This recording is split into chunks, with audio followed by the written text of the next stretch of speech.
Welcome to news అడ్డా. తెలంగాణలో ఎన్ని జిల్లాలు రద్దు, తెరపైకి కొత్త జిల్లాలు. తెలంగాణలో మళ్లీ జిల్లాల స్వరూపం మారనుంది. జిల్లాల పునర్విభజనకు రేవంత్ సర్కార్ రెడీ అవుతోంది. కాకపోతే మరీ ఇమీడియట్ గా కాదు, ఎక్స్పర్ట్ కమిటీ వేసి వాళ్ళిచ్చే రిపోర్ట్ తో మారుస్తామని చెప్పారు. ఎంత లేదన్నా ఓ 6 నెలలు పట్టొచ్చు.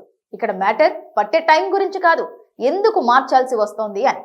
రాజకీయ లబ్ధి కోసమేనని ప్రతిపక్షం విమర్శిస్తుంటే, ఒకప్పటి మీ రాజకీయ లబ్ధి కోసం అశాస్త్రీయంగా చేసిన పనిని శాస్త్రీయంగా చేస్తున్నామని కౌంటర్ ఇస్తోంది ప్రభుత్వం. ఇంతకీ ఏ జిల్లాల్లో మార్పులుండొచ్చు?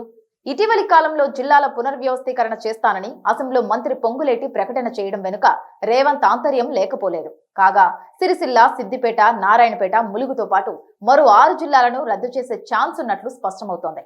చిన్న జిల్లాలను పక్కనున్న పెద్ద జిల్లాలలో విలీనం చేసే విధంగా ప్రభుత్వం ప్రణాళికలు సిద్ధం చేస్తున్నట్లు సమాచారం.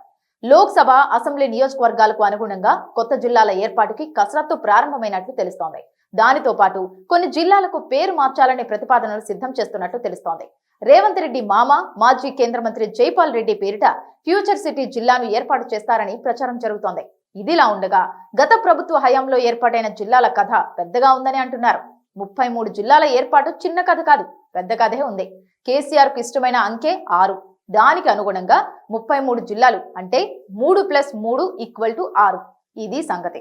బీఆర్ఎస్ హయాంలో ఏర్పాటైన 33 జిల్లాలను 23కి కుదించాలని రేవంత్ రెడ్డి భావిస్తున్నట్లు తెలుస్తోంది. గతంలోనే అధికారంలోకి వచ్చిన కొత్తలో జిల్లాలను పునర్వ్యవస్థీకరణ చేస్తానని రేవంత్ రెడ్డి బహిరంగంగానే ప్రకటించారు. గతంలోనూ ఎన్నికలకు ముందు లోక్సభ నియోజకవర్గం ఆధారంగా జిల్లాలు ఏర్పాటు చేయాలని రేవంత్ రెడ్డి డిమాండ్ చేసిన విషయం తెలిసిందే. జిల్లాలను పునర్విభజిస్తే ఆందోళన తప్పదని ప్రతిపక్షాలు హెచ్చరిస్తున్నాయి. మరి రేవంత్ పట్టుదల నెగ్గుద్దా లేదా అనేది వేచి చూడాల్సిందే.